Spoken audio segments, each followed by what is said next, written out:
Kā veikt mazgāšanos apgrūcīju vudu? Pirmkārt, sākt ar Allāha vārda pieņemšanu, sākot Bismillah Allāha vārdam. Tad nomazgā rokas līdz plaukstās locītavai, sākot ar labu roku 3 reizes.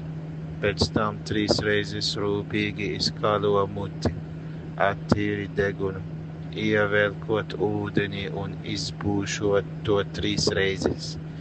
Nomazgā seju 3 reizes, pārliecinoties, ka piere un zods ir ietverti un nepaliek sausa vieta.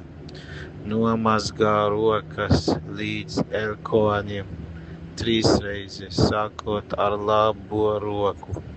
Tad ar slapjām plaukstām noslauki galvu no pieres līdz pakausiem. Tas tiek darīts tikai 1 reizi. Ar rādītāju pirkstiem iztīri ausis un iekšpuses no īšķiem, no ārpuses.